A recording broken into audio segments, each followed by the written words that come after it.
हर point पर उन्होंने एक आईना दिखलाने का काम किया है और साफ बता दिया है कि साहब हिंदुस्तान को कहाँ ले जा रहे हो।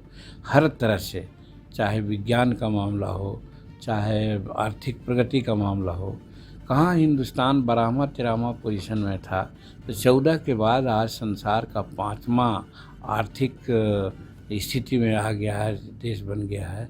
मणिपुर समेत जो हमारे 6-7 राज्य हैं वहाँ का, उनके बारे में प्रधानमंत्री नरेंद्र मोदी से बढ़ कर के शुभचिंतक कोई नहीं हो सकता है और शांति अमन कायम करने का सारा प्रयास ये करेंगे और प्रयास में सफल भी रहेंगे। नमस्कार, न्यूज फाउंडेशन देख रहे हैं आप। मैं हूं आपके साथ धीरज सिंह। कल प्रधानमंत्री मोदी की ओर से लोकसभा में अविश्वास प्रस्ताव पर जवाब देते हुए कांग्रेस समेत कई दलों पर उन्होंने निशाना साधा। हमारे साथ है बिहार के पूर्व मुख्यमंत्री जीतन राम मांझी जी।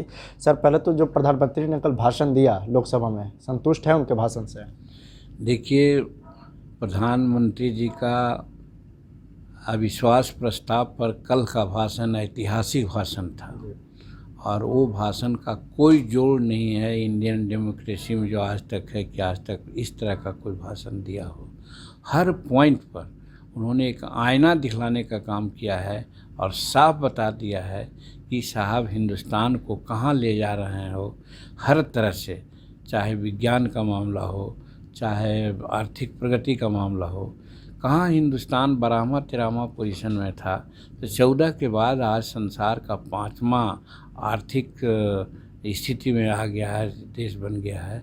और उनका संकल्प है कि 2024 के बाद हिंदुस्तान संसार का तीसरा आर्थिक शक्ति बनने को तैयार है। तो वैसी परिस्थिति में आर्थिक स्थिति के चलते ही तो हम लोग डमाडोल हैं। तो आज संकल्प लिए हैं और संकल्प के आधार पर वो काम कर रहे हैं। तो बाकी लोग जो प्रश्न लाए थे या विश्वास लाए थे, उनका मुद्दा वो नहीं था। सब कोई जानते हैं कि नरेंद्र मोदी जी काम कर रहे हैं, उनके काम को झुठलाना इन लोगों का हम समझते हैं कि कोई सार्थकता नहीं होती। वो मणिपुर के बारे में विशेष करके वो लोग लाए थे अविश्वास प्रस्ताव, लेकिन उन लोगों ने सुना नहीं। सुनना चाहिए था। जिस प्रकार से मणिपुर के बारे में या बातों के बारे में विरोधियों ने बात कही और उसको बहुत शालीनता से सत्ता पक्ष के लोगों ने सुनने का काम किया, वो विपक्ष को भी सुनना चाहिए था।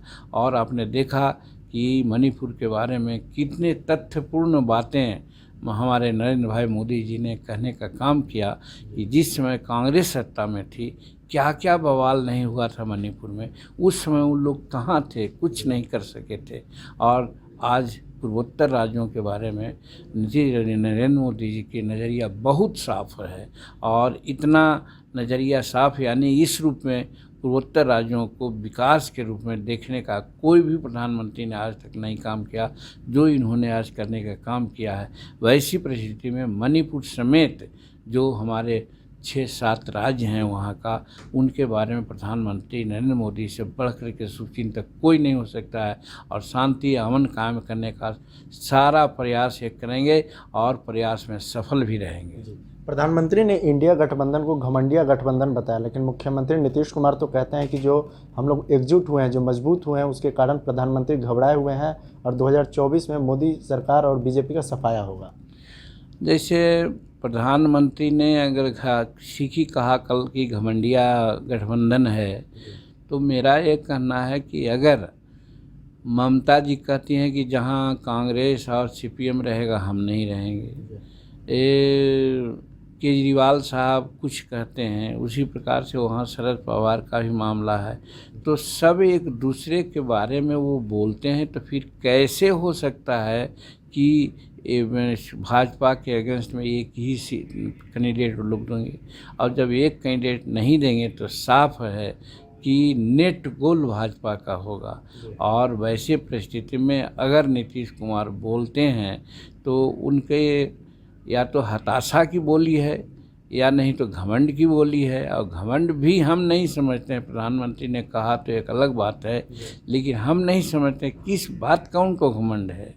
न उनके साथ कोई है, न राज्य के लोग साथ दे रहे हैं। आज वहाँ भ्रष्टाचार, आज वहाँ लॉ एंड ऑर्डर, आज विकास में भ्रष्टाचार, सारी बातें आज हो रही है। नया नया पुल बन रहा है, 1700 करोड़ का धंस रहा है, दो जगह धंस रहा है। हमारे क्षेत्र में 8 करोड़ का पुल बना नहीं कि वो धंस गया।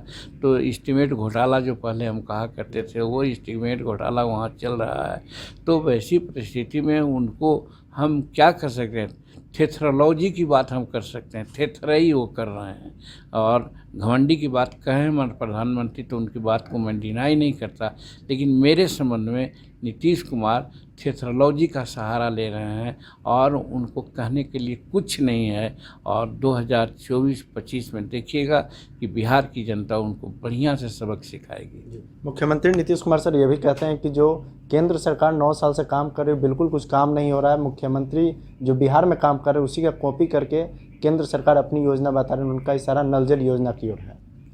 देखिए, ये कोई बड़ी बात नहीं है। कोई योजना चलाते हैं वो, या भारत सरकार चलाती है तो उनके सिख से चलाती हो, या यहाँ के लोग के सिख से वो चलाते हैं, सो बात नहीं है। और भारत सरकार के लोग साथ नहीं दिए हैं। आप जानते हैं कि सारी योजनाओं में पहले 90 और 10 का रेशियो था, फिर बाद में 60 और 40 का रेशियो हुआ। आज भी 60% अंश भारत सरकार की कोई भी योजनाओं में वहाँ होती है। तो वैसी परिस्थिति में भारत सरकार उनको सहयोग नहीं करती है।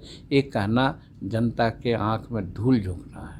एक आखिरी सवाल है सर कि मुंबई में अगला विपक्ष की बैठक होनी है। मुख्यमंत्री नीतीश कुमार कह रहे हैं कि अगली जो बैठक उसमें सीट शेयरिंग का बात हो सकता है। हम लोग स्मूथली आगे बढ़ रहे हैं और 2024 के लोकसभा चुनाव में जीत दर्ज करेंगे। ये तो उनका सेकंड अप्रोच है। पहला अप्रोच तो उनको था कि हम कन्वेनर बनेंगे, तो अब कन्वेनर बनने की बात उनको नहीं है। कन्वेनर अब बनने की स्थिति भी है तो लालू प्रसाद की बात है।